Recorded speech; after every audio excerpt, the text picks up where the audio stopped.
ยังพระติรัตนเกี่ยวเจ้าตั้งสามประการอันมีพระพุทธเจ้าพระสัทธรรมเจ้าพระสังฆเจ้าอันเป็นสรณะที่เบิ่งที่เคารพนับถืออันสูงสุดในชีวิตขอกราบคารวะแตบไต้ไวสาปุญญาปารมีธรรมพระมหาเถรานุเถระเจ้าคณะพระสังฆาธิการภิกขุสงฆ์องค์สามเณรจุตนจุองค์ด้วยความเคารพเจริญสุขเจริญปอนเจริญมั่งเจริญมีเจริญสีเจริญสุขจงบังเกิดมีกับบรรดาสาธุชนพุทธบริษัทติ่นจองห้องวัดปอออกแม่ออกศรัทธานาบุญทุกท่านขอน้อมต้อนรับทุกท่านเข้าสู่รายการมรดกธรรมกำเมืองและสารธรรมกำเมืองต่างสถานีวิทยุกระจายเสียงพระพุทธศาสนาแห่งชาติและสังคมคลื่นเพื่อการศึกษาพระพุทธศาสนาและวัฒนธรรมคลื่นพระพุทธศาสนาและจริยธรรมส่งสัญญาณกระจายเสียงจากสถานีวิทยุวัดฝ่ายหินตำบลสุเทพอำเภอเมืองจังหวัดเชียงใหม่ในระบบคลื่นความถี่ FM 104.50 เมกะเฮิรตซ์สถานีวิทยุบริการสาธารณะคลื่นพระพุทธศาสนาและจริยธรรมในความอุปถัมภ์ของมูลนิธิพระบรมธาตุเจ้าดอยสุเทพส่งสัญญาณกระจายเสียงในระบบคลื่นความถี่ FM 96.0 เมกะเฮิรตซ์สถานีวิทยุ CM 77วิทยุอินเทอร์เน็ตล้านนากระจายเสียงในระบบคลื่นความถี่ FM 97.5 เมกะเฮิรตซ์ตลอดจนวิทยุชุมชนเสียงตามสายหอกกระจายข่าวตามวัดวาอารามต่างๆที่ต่างปอแก่ปอแขวนก็ดีสมปานเจ้าวัดก็ดีเปิดให้ญาติโยมสาธุชนทั้งหลายได้สดับรับฟังกันอยู่ในเวลานี้พร้อมกันนี้ก็ขอกราบถวายการต้อนรับครูบาอาจารย์ท่านเจ้าพระเจ้าพระสงฆ์องค์เนรและเจริญปอนต้อนรับญาติโยม FC แฟนรายการทุกท่านที่ได้ติดตามรับชมรับฟังการไลฟ์สดทาง Facebook ไลฟ์สถานีมรดกธรรมวัดวังสิงห์คำทางทีวีวัดฝ่ายหินตลอดจนทางหน้าจอ Facebook ไลฟ์ญาติธรรมทุกท่านที่ได้เข้ามาแล้วได้เมตตาเผยแพร่ถวายทานนำธรรมคำสอนโดยการกดแชร์สระเอชอช้างรอเรือกรันอ่านว่าแชร์เอานิ้วงามๆแตะไปที่คำว่าแชร์กดปิ้งมันก็จะแชร์เสียงนี้ไปยังกลุ่มเพื่อนๆกลุ่มภัยกลุ่มมันเปื่อนภัยเปื่อนมันเป็นการส่งสิ่งที่ดีๆให้กับเพื่อนในกลุ่ม Facebook ไลฟ์ของทุกท่านโดยกราบขอบพระคุณและอนุโมทนาบุญขอบคุณทุกท่านที่ได้ติดตามรับชมก็ดีรับฟังก็ตามเนอะรายการนี้ดำเนินโดยกล่าวกับผมอาตมภาพพระครูวิสิทธิ์ศรีลาภรณ์เจ้าคณะตำบลป่าแดดเจ้าอาวาสวัดวังสิงห์คำตำบลป่าแดดอำเภอเมืองเชียงใหม่จังหวัดเชียงใหม่เป็นผู้ดำเนินรายการนำเสียงธรรมะสาระธรรมสิ่งสาระน่าหูแบบกำเมืองแบบปืนเมืองกำเมืองถ้าเฮาบ่อู้แล้วไผจะอู้ก็นำเอาสิ่งดีๆเหล่านี้มาอู้มาจ้ามาเทศนาให้ทุกท่านได้รับฟังตามที่เวลาจะเอื้ออำนวยเนอะปากันวันนี้ อากาศสดชื่น สดชื่นเย็นสบายฟ้าฝนก็โปรยปลายจะวันนักก็บ่นักเตื้อตามที่กรมอุตุนิยมวิทยาประกาศระวังจะมีลมฟ้าลมฝนลมพายุก็พอบนท้องฟ้าก็มืดครึ้มก็ฝนก็โปรยปลายลงมาพ่องหมอกจุ่มหมอกเย็นบางที่ก็อาจจะนักเนาะเปิ้นถึงวัดภาคเปิ้นวัดตกที่หันที่นี่ภาคเหนือกี่เปอร์เซ็นต์ภาคกลางกี่เปอร์เซ็นต์ตึงภาคอย่างภาคเหนือเขาเนี่ยก็17จังหวัดไผจะแจ็คพอตมันจะตกตัดไหนเฮาก็บ่ฮู้ได้อันนั้นเป็นเรื่องของธรรมชาติเฮาอยู่กับธรรมชาติก็ต้องปรับปรุงปรับตัวปรับกายปรับใจให้เข้ากับธรรมชาติธรรมชาติคือสิ่งดีๆกับเฮานักแล้วก็ธรรมชาติเช่นเดียวกันก็มหันตภัยจากธรรมชาติก็มีนักเหมือนกันทุกสิ่งทุกอย่างเป็นของคู่กันดังนั้นก็แปลงจิตแปลงใจเข้าหากันอยู่โดยกันอยู่กับธรรมชาติคือมีความสงบสุขร่มเย็นเนอะวันนี้ก็ขอให้เป็นวันแห่งความสุขของทุกท่านแม่นจะเดินตางเตียวตางไปกาไปขายลายล่องต่องเตียวไปตั้งเหนือตั้งใต้วันตกวันออกหอกใดก็ตามเนอะขอให้แกล้วกราดปลอดภัยจากอุบัติเหตุเพศภัยต่างๆอย่าได้มากรำมากลายมาราวีแม่นจักฮิฮือปันมาแม่นจักหาฮือปันไดเนอกาแม่นขายหมันขอให้อยู่เย็นเป็นสุขเหมือนกันทุกท่านตัวเองก็ก่อนที่จะได้ได้จาเรื่องราวต่างๆอันเป็นข่าวสารก็ดีได้พบได้ปะอุจาสนทนาทั้งหน้าจอทั้งต่างบ้านก็ดีเนาะก็รับเอาสาระเรื่องราวดีๆกันเหียก่อนธรรมะข้อคิดที่จะได้นำมามาจามาฝากมาฝังนำไปคิดนำไปพิจารณาเอาไปใช้ในการดำเนินชีวิตประจำวันตะวาตุลุงได้ถึงเรื่องหน้าที่หรือกรรมไทยของหน้าที่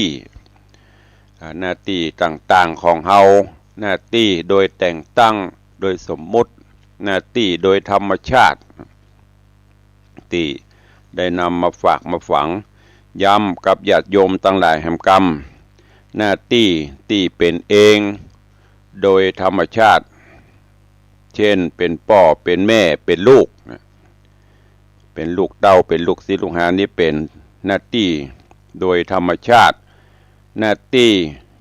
ได้รับมอบหมายที่ได้รับแต่งตั้งอาทิเช่นแต่งตั้งให้ดำรงตำแหน่งปหลวงบ้านหรือผู้ใหญ่บ้านกำนันนายกเป็นอธิบดีเป็นนั่นเป็นนี้ที่เปิดแต่งตั้งที่ได้รับเลือกตั้งเข้ามานี่หน้าที่ บทกลอนเปิดบอกว่าหน้าที่ดีก็มีหน้าชูราศีหน้าที่ดีก็มีหน้าชูราศีหน้าตาดีแต่ขี้ค้านขี้เกียจก็มีคนเหยียดหยามหน้าที่นั้นสำคัญกว่าคนหน้างามหน้าตาดีหน้าที่ซามไม่งามอันนี้หน้าที่ต่างๆเขาจะต้องรู้หน้าที่เป็นอันหยังเกิดมาบนโลกอย่างที่ตุลุงบอกตะกี้อยู่ร่วมกันกับธรรมชาติอยู่ร่วมกันกับสังคมก็ต้องมีกฎต้องมีระเบียบและที่สำคัญรู้หน้าที่หูหน้าที่ของเฮาเป็นลูกหน้าที่ลูกคืออันหยังเป็นพ่อเป็นแม่หน้าที่พ่อแม่คืออันหยังเป็นพ่อหลวงเป็นกำนัน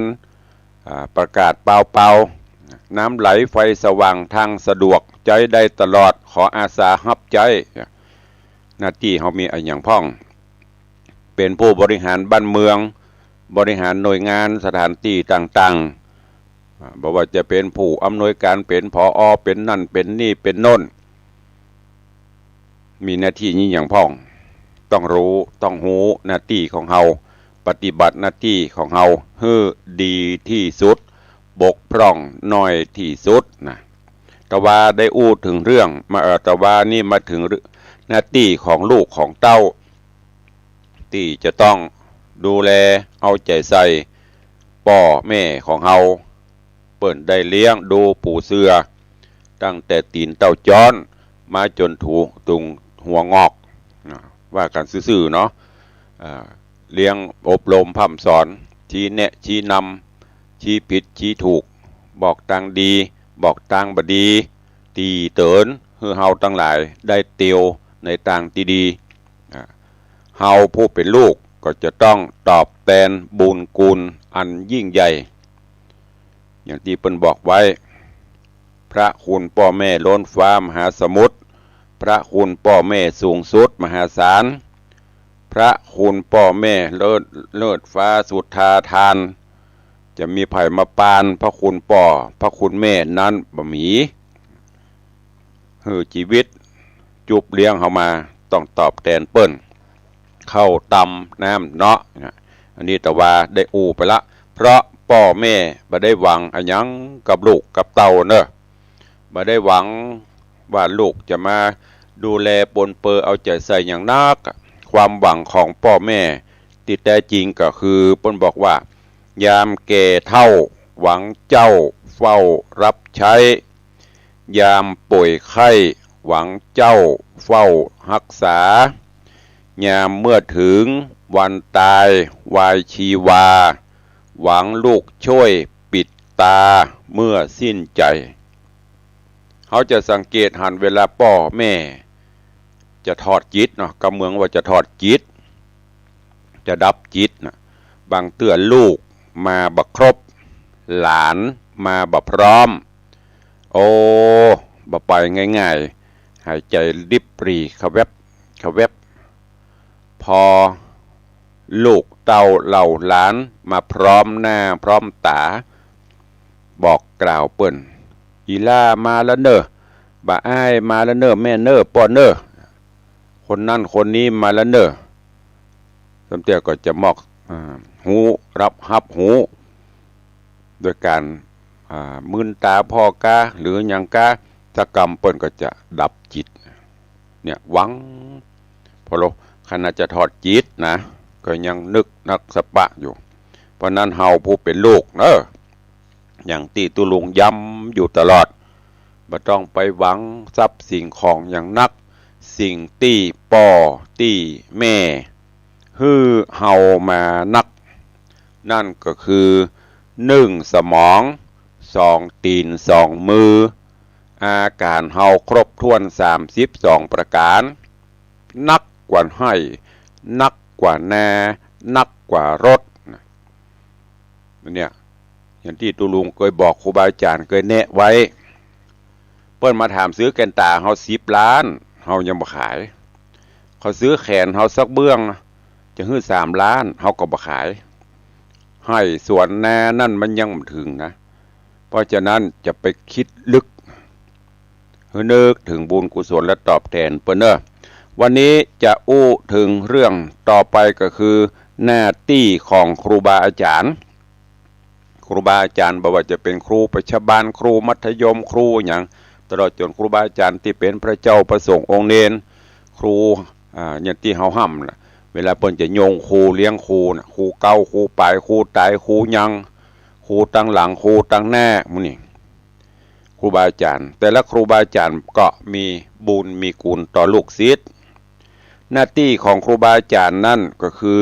ชี้แนะชี้นำบอกให้หูทำให้ดูเป็นแบบเป็นอย่างแนะนำแนะก็คือบอกให้หูว่าอันนี้มันบดีเนอะอันนี้จะไปเนี้ยเนอะทางนั้นจะไปเนอะเพิ่นจะแนะจะนำจะบอกต่างใดจะเป็นต่างประเสริฐนำความสุขครูบาอาจารย์ก็จะแนะจะนำ ต่างหนต่างที่จะเจริญก้านกุ้งรุ่งเรืองครูบาอาจารย์เปิ้นก็จะชี้แนะชี้นำก็เปรียบเสมือนเป็นพ่อเป็นแม่คนที่สองอย่างไปโรงเรียนครูเปิ้นก็จะสอนจะแนะแต่ประเดี๋ยวนี้โอ้ลำบากหน่อยสอนอย่างไปเนอบางเตื้อก็บ่ถูกใจถูกต้องแต่ไม่ถูกใจพ่อแม่ก็จะป้องเอาอย่างเป็นข่าวเป็นคราวเฮาก็บ่ได้อยู่ในเหตุในการเตื้อครูแตบพ่องทำโตดพ่องแต่บางครั้งก็มิ่งที่มันรุนแรงแล้วไปก็บ่ดีก็ต้องช่วยกันแต่ที่สำคัญก็คือ90%ครูบาอาจารย์ก็ให้หันลูกศิษย์เป็นคนดีสี่สังคมไผบ่ให้หันลูกศิษย์ลูกหา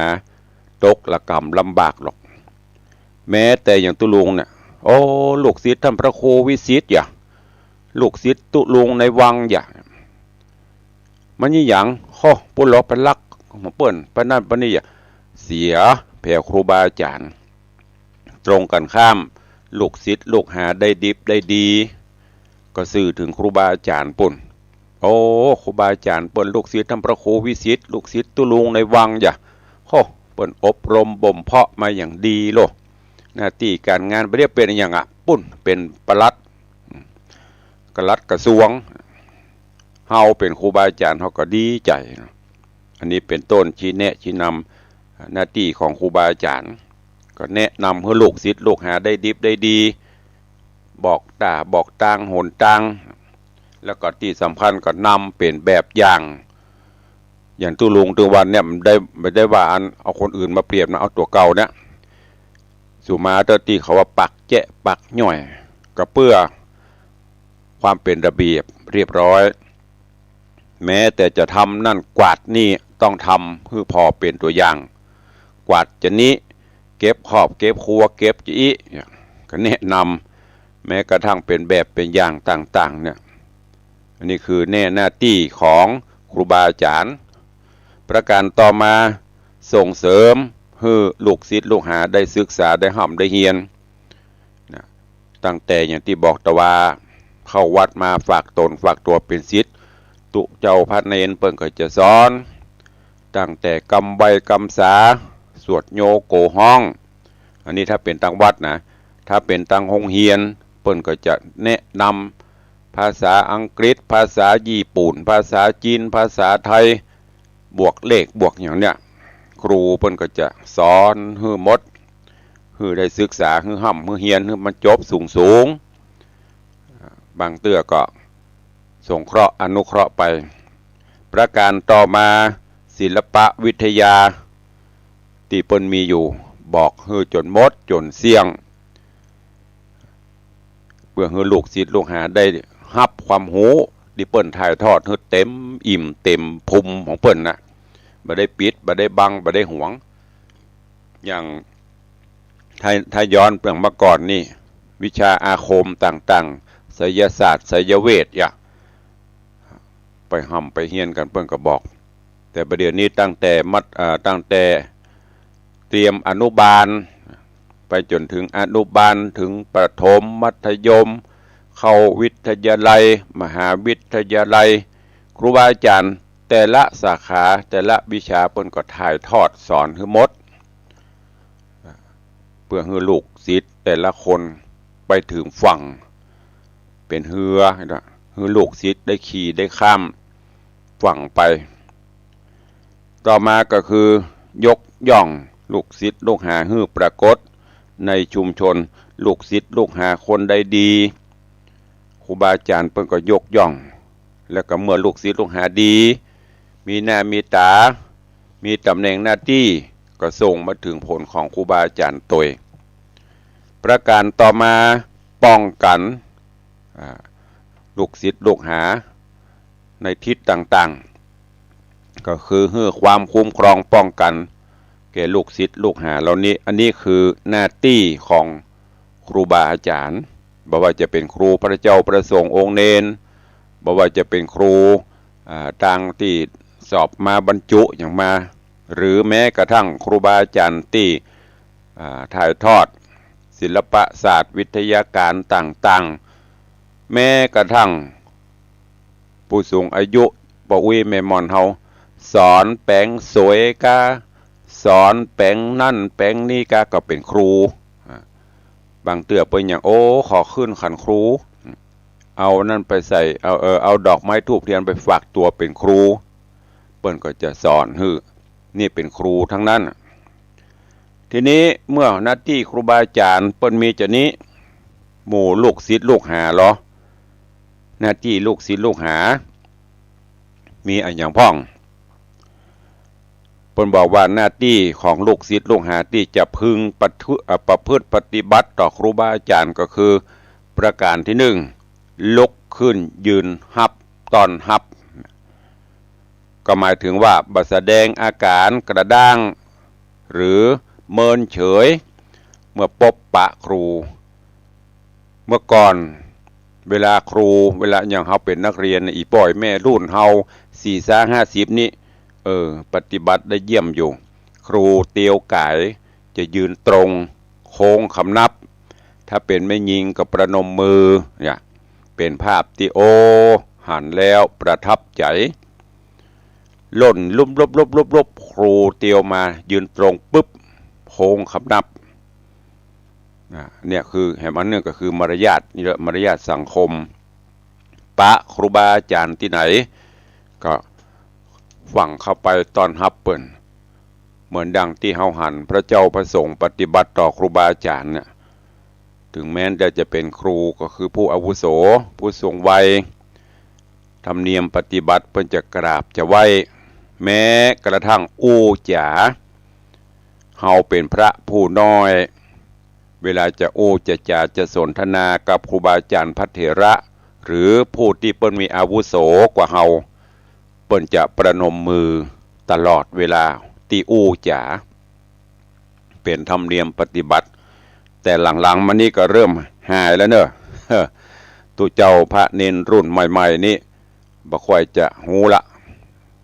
ก็อย่างที่ให้บอกไปก่อนที่จะเข้ามาเนี่ยมันผ่านการบ่มเพาะแต่ก่อนนี่มันต้องปดโตเป็นขยมเป็นอย่างฝึกแต่ประเดี๋ยวนี้เดี๋ยวก็เก็บเข้ามากับบวชกันไปสอนตั้งแต่กรรมสอนหนักขันหนักก็ยังบ่คล่องเพราะฉะนั้นธรรมเนียมปฏิบัติอูกันกับปดโตบ่ว่าจะเป็นนักเรียนต่างนอกคนต่างในนักเรียนต่างนอกประเดี๋ยวอย่างที่ตุลุงบอกไปนะอันใดเป็นครูอันใดเป็นนักเรียนบ่ฮู้บ่ค่อยมีนักเรียนก็บ่ฮื้อความเคารพนับถือบางพ่องก็ถือว่าครูเป็นคนรับจ้างเนี่ยคำสอนที่ผิดไปนะครูบาอาจารย์ ประเดี๋ยวจะสอนไปอย่างเมื่อก่อนเนอก็บ่ได้เพราะสื่อต่างๆก็นักบางเตื้อความหวังดีกลับกลายเป็นความหวังให้อย่างที่เป็นคราวเป็นคลิปบางเตื้อครูเปิ้นสอนนักเรียนหัวโจกก็ลักถ่ายคลิปไว้พอมันพลาดมันพลั้งมาก็เอาเปิดมาประจานนี่ก็มีอันเนี้ยมันเป็นผลเสียบนห้องแบบบักเคารพครูบาอาจารย์บ่ฮู้หน้าที่ตัวเก่าปุ้นแก่เท่าปุ้นจะฮู้หรือบัดเมื่อมีครอบมีครัวจะฮู้โอ้เมื่อก่อนครูเปิ้นสอนเฮาบ่ฟังนะบัดเดียวเฮาเลยเป็นจะอีกำเมืองเปิ้นก็เลยฮ้องว่าเพื่อหูคิงน้ำปิงพอแห้งต้องหูหน้าที่โอ้ครูบาอาจารย์โลกแม้กระทั่งอย่างข้าราชการถึงแม้นว่าไปการไปงานเปิ้นจะฮื้อเกียรติซึ่งกันและกันหันเจ้านายมาเปิ้นก็จะยืนขึ้นต้อนรับพระเจ้าประสงค์เฮาเวลาหันครูบาอาจารย์พระเถระมาเปิ้นก็จะลุกยืนขึ้นต้อนรับอูจ๋าเนี่ยโดยเฉพาะยิ่งเป็นพระเจ้าประสงค์องค์เนนนี่ยิ่งจะต้องปฏิบัติเป็นตัวอย่างญาติโยมอ่อนน้อมถ่อมตนต่อครูบาอาจารย์อูฮือมีห่างเสียงครับผมบ่ใจอีมันฟังแล้วไม่เป็นการแสดงความเคารพนอบนบแล้วก็บ่ต้องไปหวังความเจริญเนี่ย ประการต่อมาเข้าไปยืนคอยฮับใจเข้าไปยืนคอยฮับใจโอ้ปครูมาโอ้ผู้อาวุโสครูบาอาจารย์ถึงแม้นเปิ้นบ่ได้สอนเปิ้นก็ถือว่าเป็นครูบาอาจารย์ผู้เฒ่าผู้แก่ผู้อาวุโสกว่าเฮาถือเป็นครูบาอาจารย์ทั้งนั้นบ่ว่าจะตั้งนอกบ่ว่าจะตั้งในต้องมีน้ำใจบ่หันแก่ตัวเป็นการแบ่งเบาอย่างที่ตุลุงบอกมาก่อนนี่อันนี้มันเท่าไผว่าเอาตุลุงเนี่ยแล้วก็บ่ได้อวดตัวเมื่อก่อนหรือบัดเดียวนี้ก็เหมือนกันณเวลาปัจจุบันนี้ก็เหมือนกันหันครูบาอาจารย์ผู้เฒ่าผู้แก่หรือผู้อาวุโสเปิ่นเนี่ยการเนี่ยงานหันเปิ่นปบบันนิ่งดูได้เข้าไปช่วยไปพอแม้แต่ยังเรียนในป .60 เวลาไปหันไปจะไปช่วยเปิ่นเนี่ยการนะต้องรู้เวลาไปช่วยก็คือไปช่วยเปิ่นยกเก้าอี้กะเปิ่นเก็บเก้าอี้กะเปิ่นยังกะก็ช่วยไปปางเตื้อครับว่าโอ้ตุลุงพระครูบัดเนี้ยตุลุงก็จะบอกว่าโอ้วันนี้พระครูบ่มาปุ้นพระครูอยู่ในตู้ปุ้นวันนี้ตู้เจ้าขี้เมียงมาเขาก็เนี้ยไปทำไปเท่าที่เขาทำได้สงเคราะห์อนุเคราะห์แต่ก่อนนี้ครูบาอาจารย์เปิ้นโฮดน้ำดอกนะเขาเป็นเนนเนาะฝั่งไปแต่ไปโรงเรียนปิกมาเตียวไก่กำลังจะเข้าวัดยกมือไหว้ครูบาอาจารย์เปิ้นกำลังกวาดขี้เงี้ยกวาดลานวัดกำลังหดน้ำอย่างก็เข้าห้องเสร็จเอาถุงไปเก็บเอาอย่างเก็บเปลี่ยนผ้าเสร็จก็ฝั่งไปหาโอ้หลวงพ่อเดี๋ยวผมเขาจะเนี้ยแบ่งเบาภาระของเปิ้นอันนี้เป็นต้นนะอันนี้คือหันครูบาอาจารย์หันเปิ้นนี่อย่างแสดงน้ำใจแบ่งเบาภาระเปิ้นอันนี้คือหน้าที่ของลูกศิษย์ประการต่อมาถวายความเคารพยกย่องคืออยู่ในฐานะปูชนียบุคคลคือบุคคลที่ควรบูชาบอกว่าจะอยู่ในฐานะใดบอกว่าที่ไหนอะครูบาอาจารย์ต้องยกย่องขึ้นเพราะฉะนั้นเปิ้ลถึงมีอย่างเดือนเนี่ยเดือนเก้าเดือน10เขาจะหันก่อนไหว้ครูไหว้ครูบอกว่าครูผีว่าครูคนถือเป็นครูบาอาจารย์ขึ้นขันครูบางพ่องกับปดโตขันครูงามบ่งามเตื้อสวยดอกงามบ่งามเตื้อบางเตื้อนี่ต้องเอาตังแหงปูขึ้นเอาตังนั้นขึ้นเอาตังนี้ขึ้นแต่แล้วอันนั้นถ้าหมู่ว่าเนอะคนอื่นเปิดอาจจะเกิดแต่ตุลุงนะตุลุงคือว่าอันนั้นบัดสำคัญขันครูจะแง้มปั่นใดก็จ่างถ้าคุณบ่ฮู้กูลครูบาอาจารย์ที่เป็นคนเนี่ยเตียวดุมๆเนี่ยบัดถ้าไปแต่งอะบัดถ้าไปเอาขันไปขออันนี้ส่วนตัวตุลุงเนิ่มได้ว่าไผนะหิ่งผีครูงามแต่ลืมบุญคุณคนบุญคุณครูบาอาจารย์อันนี้เกาะใจบ่ได้พอสังเกตเดี๋ยวบวงสรวงปดโตเสียงเป็น2-3 หมื่นไหวครูบาอาจารย์ไหวครูบอกเก่าเล่าขานยกครูขึ้นครูแต่ลืมมันมีความเคารพนอบนบปูจาบ่ไปบ่มาหาสู่บ่ฮือความเคารพบ่ยกย่องล่าบางเตื้อไปขอเฮียนคนตะอันนี้ตะก่อนเดียวก็มีอยู่ไปขอเฮียนคาถาอาคมยันเตียนอีตัวอย่างเมื่อก่อนนะเดียวก็ใจอยู่ไปเฮียนของเปิ่นมาเอาของเปิ่นมาสุดท้ายมาโด่งดังมาหน่อยดีมาหน่อยอันใจได้เฮียนก็ไผ่รู้ของตุ้ลุงอย่าของเฮาอย่าอันเนี้ยลบหลู่ครูบาอาจารย์บดีต้องเคารพยอบยบปูจาสมมติว่ามันดังมันดีมาโอ้อันนี้เตียนพระนานอิโสมอย่าไปเฮียนที่พระนานอิโสม7 สีอีกอันเนี้ยคือยกย่องเปิ้นอยู่ตำแห่เปิ้นเอาฮื้อมากำมันก็โอ้อันนี้ไปขอที่ปินันล่าจ้ะก่อนเปิ้นยังได้แต่งงานเตื้อน่ะเปิ้นถ่ายทอดให้หมดแม้แต่เป็นโคศกแม้แต่เป็นนักอย่างก็ตามก็ต้องมีครูพอโด่งดังมาแล้วจะไปลืมครูต้องยกย่องเปิ้นนะ ยกย่องเป็นฐานะเป็นครูบาอาจารย์ประเดี๋ยวนี้หลวงพ่อเตอะบาดตั้งใดลำดันเล่า เล่าครูบาอาจารย์พ่องเล่าอันเนี้ยอย่าหวังความเจริญบอกว่าตอนหน้าบอกว่ารับหลังต้องให้ความเคารพนับถืออันต่อมาก็คือประพฤติตนเป็นคนดีจะไปทำตนทำตัวให้เสื่อมให้เสียทำตนให้เป็นที่ชื่นชมน่ายกย่องก็จะซื่อจะถึงครูบาอาจารย์อย่างที่ได้บอกไปตะเกีย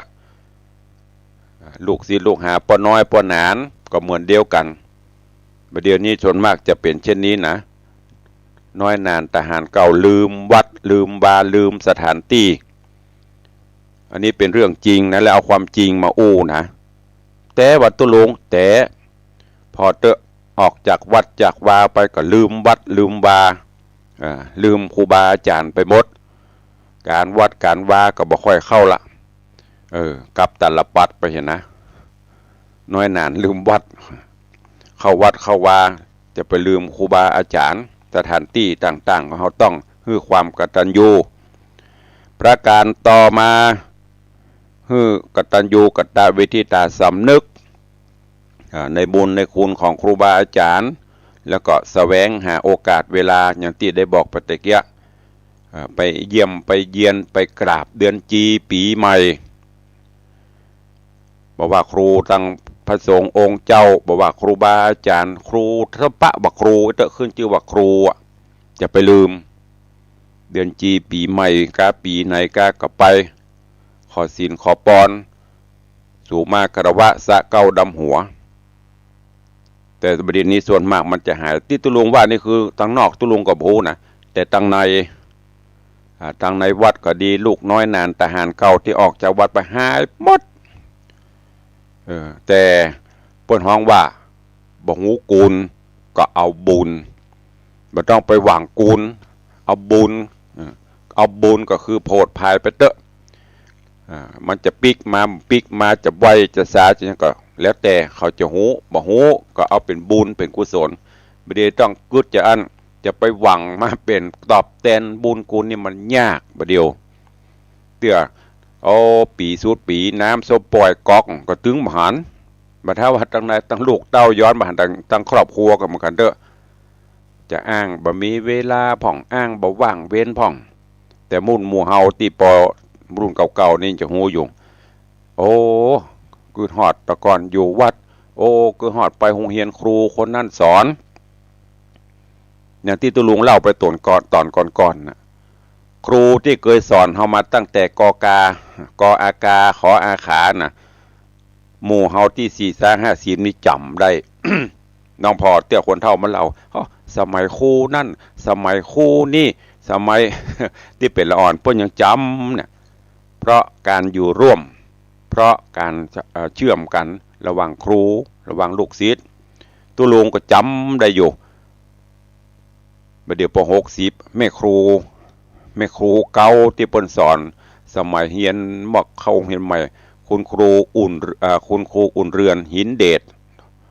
ประเด็นนี้ดูเปิ้นประพวกพอไปเกิดจำได้เต้าประเดี๋ยวเนี่ยนอนเดี๋ยวเราไปสอนประทางว่าไผไปครูน่ะโมโห อยู่จ้านั่นไผไปครูสอนวิชาโมโหเพราะลืมบุญลืมคุณครูบาอาจารย์ไปอันเนี้ยฝากไว้กับทุกท่านเนอะครูขึ้นชื่อว่าครูต้องปูจาเดือนจีปีใหม่ไปขอศีลขอปอนมีเวลาก็แวะเวียนไปย้อนเข้ามาแม้แต่น้อยขนาดทหารเก่าเนี่ยจะไปลืมวัดลืมวาลืมครูบาอาจารย์แม้กระทั่งยังเดียวนี่เป็นอุปชานะถ้าเป็นที่นี่คือเป็นป่อของเขาไปนั่งอุปชาบวชถึงแม้จะ3 วัน 7 วันก็ถือว่าเป็นป่อหายหมดเดือนจีปีใหม่นี่ไม่ค่อยมีก็ฝากไว้กับทุกท่านจะไปลืมเนอะอันนี้คือหน้าที่ที่จะต้องทำวันนี้ได้หน้าที่ของครูบาอาจารย์ที่ต้องปฏิบัติต่อลูกศิษย์ลูกหาแล้วก็หน้าที่ของลูกศิษย์ลูกหาที่จะต้องปฏิบัติต่อครูบาอาจารย์ปฏิบัติต่อสถานที่ที่เขาอยู่อาศัยต้องปฏิบัติจะได้ฝากไว้นำไปคิดพิจารณาถ้าหากว่ามีประโยชน์บางเตื้อหลงลืมไปก็ดี ปรับปรุงแก้ไขยังทันอยู่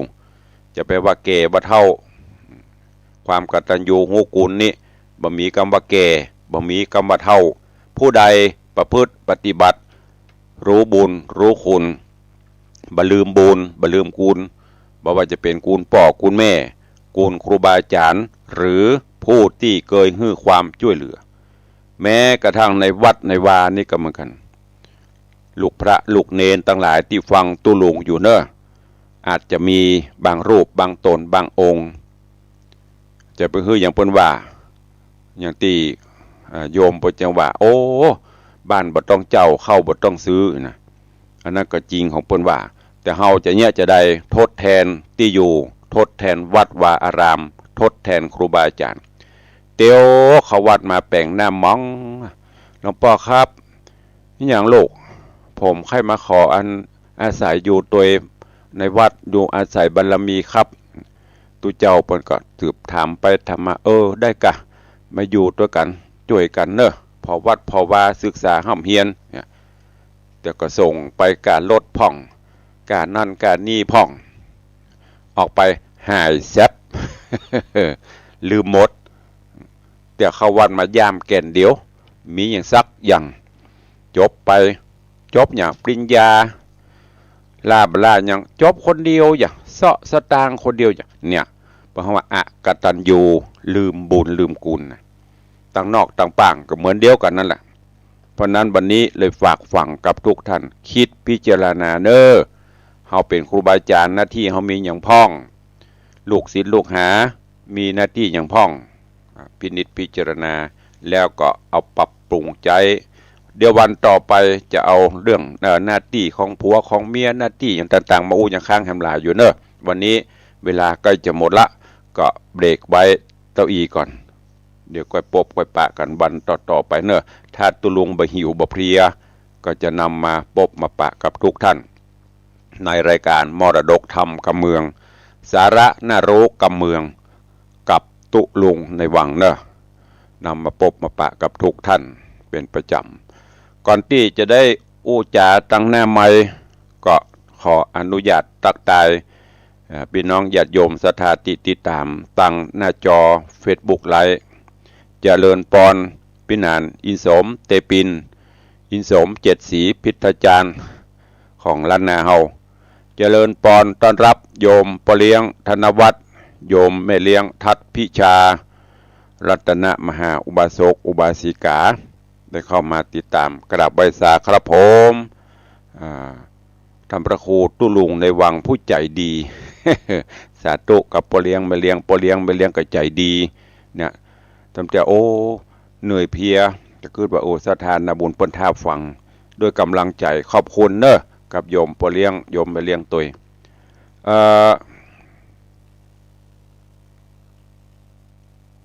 เจริญปอนพินานอินสมว่าได้อรุณนี้มีโชคนับสดับธรรมเนาะเจ้าบทเจ้าก่อนแต่วังบทก่อนนักก็เดี๋ยวเขาจะพลิกทาใหม่เนาะไปที่ไหนมาอู้เป็นบทเป็นก่อนนะระวังเขาดีเด้อภัยประทาตุลุงน่าจะทามาเป็นผู้จานเขาแห้งระวังเขาดีเด้อ อู้เล่นบ่ได้เนาะพินานเพิ่นจะเป็นเจ้าบทเจ้าก่อนเจริญปอนแม่ประณีพยัคฆ์ไคหพลกราบสาธุเจ้าเจริญปอนแม่เจริญปอนโยมประภักเนอะโยมปีสายจันบุญยวงประภักผักสดอันนี้ก็ไผ่ต้องการพักต้องการไม้เนอะปุ่นอย่างก็กัดต้นพยอมสั่งได้บริการส่งถึงที่กล้าโฆษณาตัวเนื้อประภักเนอะ เจริญปอนพี่นันเจริญปอนคุณโยมสลินทิพย์บุญเลิศน้อมกราบไหว้สาเจ้าสาธุเจริญปอนเจริญปอนพินานล่าจรันปิยะจันกำลังรับชมลูกแต่เจ้าแล้วกะ ก็ว่าช่วงนี้ลูกขวายหมดเนอะเซลพินานไปเล่นไปเจริญปอนคุณโยมชิดชบากำลังรับชมเจริญปอนโยมสลินทิพย์บุญเลิศน้อมกราบไหว้สาเจ้าสาธุ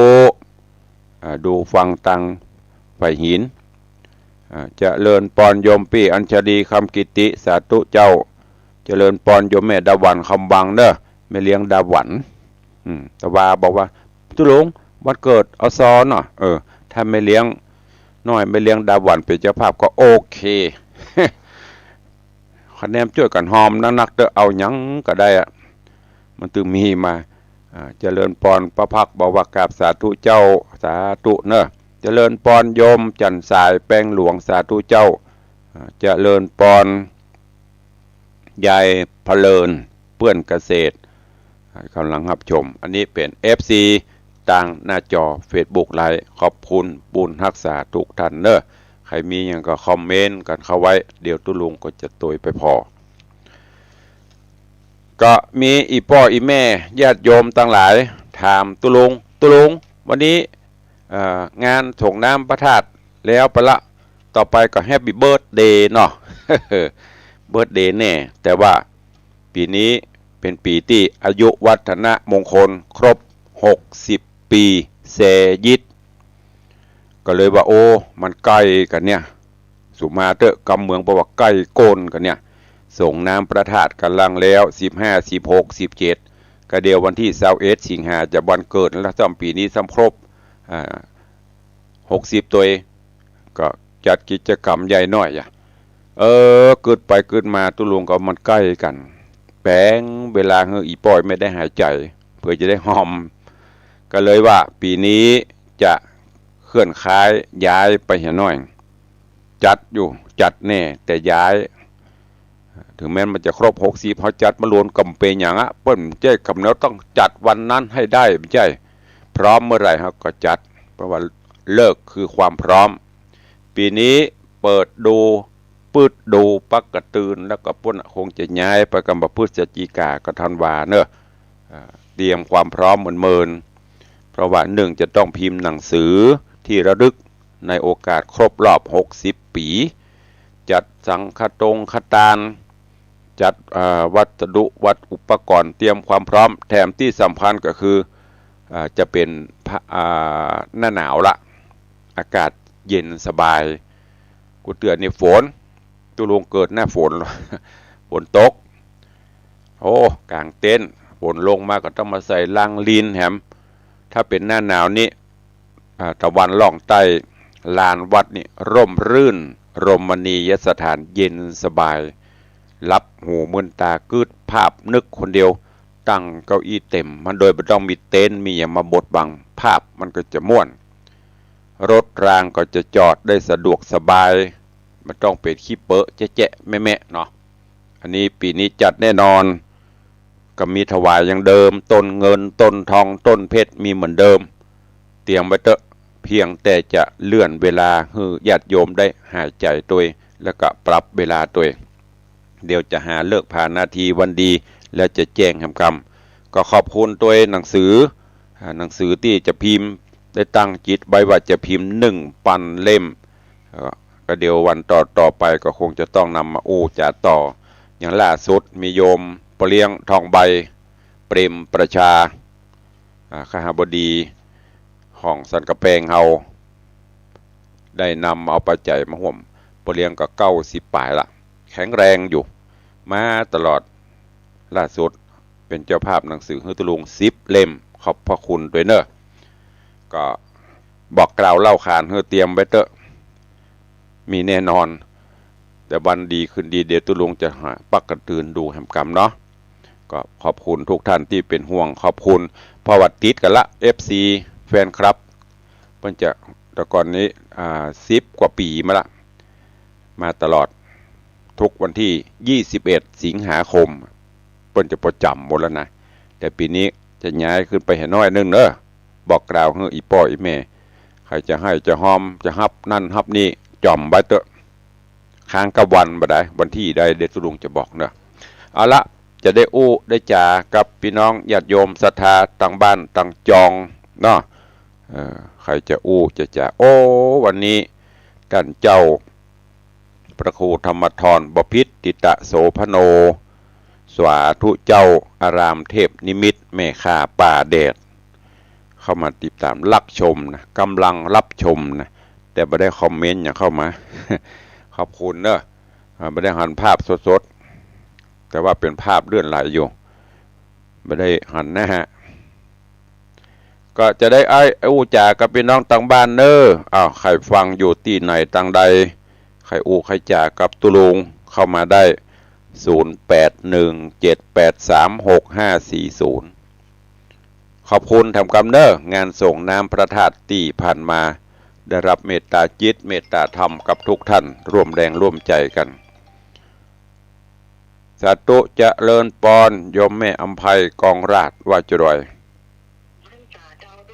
ว่าดอยสาธุอนุโมทนานึกว่าจะจองต้นเงินต้นทองต้นเพชรวันเกิดไว้อีกไปใกล้เอาไกลๆอากาศเดี๋ยวว่าใกล้มันมีสตางค์จองว่าแต่บะเก็บตลอดปุ๊ดแหม2-3 เดือนก่อนเอาต้นหมื่นเนาะปีนี้จองต้นหมื่นเนาะจองต้นหมื่นนะต้นเงินต้นละพันต้นทองต้นละหมื่นต้นเพชรต้นละแสนเหมือนคู่ปีนะปีนี้60 ปีตุลงเอาไปเลย10,000เนอะเดี๋ยวนี้ปฐมฤกษ์เบิกฟ้าได้ของแม่ปราณีพยัคฆ์ไคหพล10,000 บาทสาธุตัว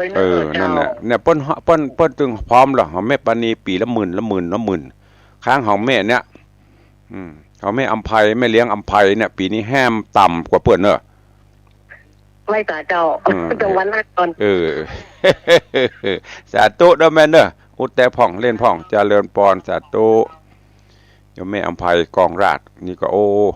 หอมกลิ่นหอมตาลตลอดเท่าก่อนก็ตาลปะอุ้ยนะปอเลี้ยงนรงปอเลี้ยงนรงเต้นสปะอันนี้ก็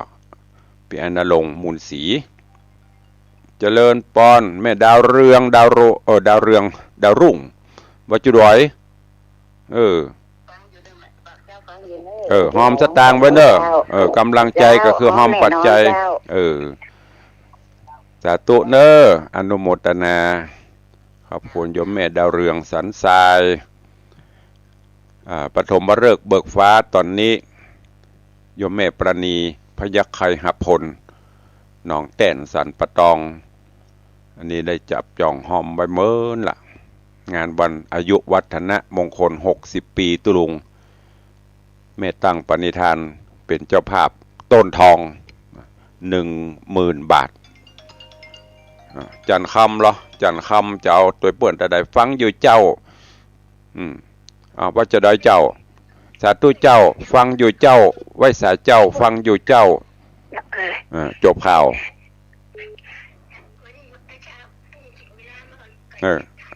นั่นแหละถึงเวลาก็จัดการอีแล้วจัดการแต่ใดปีนี้ต้องเพิ่มนะอุ้ยเนอะกูปีละปันปีนี้ต้องเพิ่มเนอะพ้นนาแหม3 เดือนก่อนนะอุ้ยมันแจ้มพุ่งฮื้อนะหอมไปเลยเดือนละปันเนอะสาธุขอบคุณโยมแม่อุ้ยหม่อนจันคำเจียวประเลียนแม่เลี้ยงเสือใต้บ่ได้เจ้าสาธุก็ไว้เพิ่มจะเพิ่มกะเพิ่มเจ้านึกว่าจะเพิ่มอีกเพิ่มหนังสือแล้วโลก็เพิ่มไปเรื่อย3 เดือนนี่ก็เพิ่มอันนี้มันแล้วโลเพิ่มไปเรื่อยๆเนอะเจ้าบ่เจอพ่อเลี้ยงบัดต้องไปเดือนแล้วพ่อเลี้ยงตึงบัดตามแสนตึงแน่ๆตึงบัดเตรียมบัดต้องไปบัดต้องไปเดือดร้อนของพ่อเลี้ยงนี่ไม่มีปัญหาเท่าไหร่ก็ได้บัดเดือดร้อนขอตั้งใต้มันนักเตอะก็ว่าถ้าสมมติถ้าพ่อเลี้ยงคือ10 ล้านตั้งใต้คือ10 ล้านนี่บ่เอาสาธุอนุโมทนาเด้อสาธุเจ้าเจริญปอนโยมพ่อเลี้ยงว่าจะรวยแม่เลี้ยงเสียใต้เซียวหั่นเสียใต้เสียสิงใต้เซียวก็ได้เอาอย่างแทนว่านั่นน่ะว่าวันนี้เปิ้นมีปัญหาอยู่แล้วอีเนาะก็ชวนแม่เลี้ยงดาหวานเนาะนะเอาอย่างว่าเด้อเอาผมก็ได้นื้อนั่นได้ซอยไว้สาธุอนุโมทนาเด้อขอบคุณโยมพ่อเลี้ยงเนี่ยกำลังใจกำลังทรัพย์กำลังสปะเนี่ยงานช่วยสนับสนุนเป็นกำลังใจคือกำลังใจทุเจ้าบ่เดือดร้อนอันนั้นมีก็คืออันนี้อันนั้นแม่ปานีบ้านพ่อเลี้ยงรอพ่อเลี้ยงบ่ต้องเดือดร้อนเอาไว้ให้นะพ่อเลี้ยงเบิกได้ตลอด ATM ตลอด ใครอยากกินหยังสั่งได้หมดเขาตั้งใต้จะไปละเด้อ เอาเหลือเวลาแถม3 นาทีใครจะอู้ตัวเข้ามา0817836540กำลังใจอ๋อวันนี้มีแม่อำไพกองราชแม่หม่อนจันคำแม่ดาวเรืองแม่ปราณีปเลี้ยงเตี้ยอู้มาขี้ปุ่มไปปอง มี5 คน6 คน6 สายสายนี้จากที่ไหนเอ่ยเจริญปอนจากเจ็ดยอดเจ้าจากเจ็ดยอดเจ้าไปลืมนะบอกกันแล้วนะ1,000 10,000 100,000นะอย่างน้อยต้องได้1 ต้นนะวันเกิดตุลุงนะเต้นให้ฟังถึงวันบ่ได้สักต้นระวังเนอะสาธุจาก7 ยอดสาธุเจ้าถ้ามันได้ต้น10,000นี่ปะต้อกำลังใจสุดยอดแข็งแรงกว่านี้ก่อนเถอะอนุโมทนาโยมแม่จาก7 ยอดกอดตุลุงตึงแต่เนี้ยเด้อญาติโยมทั้งหลายอูกันไปเซลกันไปไข้หัวกันไปบ่มีพิษบ่มีภัยกับภัยนี่คือตุลุงในวังบอกว่าบางพ่องเปิ้นจะโลกคำว่าตุนี่อู้ไปเลยนะก็สุดแล้วแต่เนอะเพราะมันตึงมาจากเนี้ยงงนะว่ามันออกอากาศไม่ใช่บ่ฮู้ตัวมีสติมีสัมปชัญญะแต่ด้วยวัตถุประสงค์หยอกล้อญาติโยมได้อู้กันนัวไข้หัวกันม่วนชีวิตก็จะยืนยาวจะไปโศกไปเครียดอย่างก็มานักมาล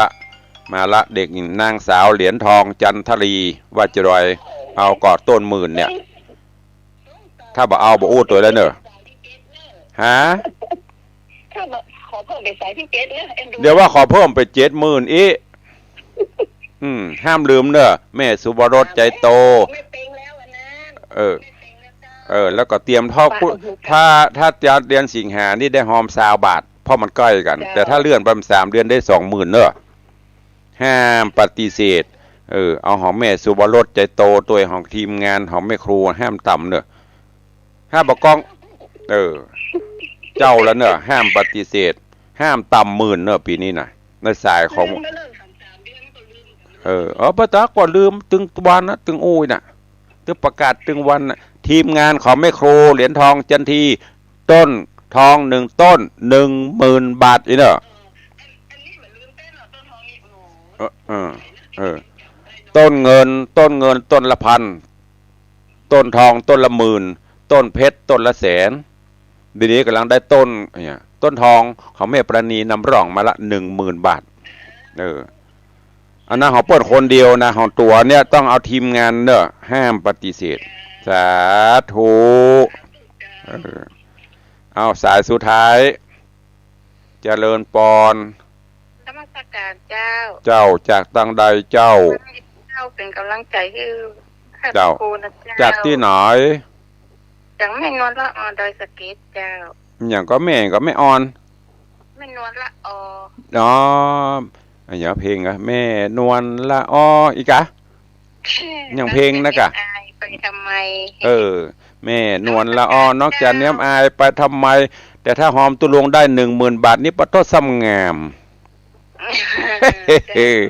สาธุเด้อบุญรักษาที่เข้ามา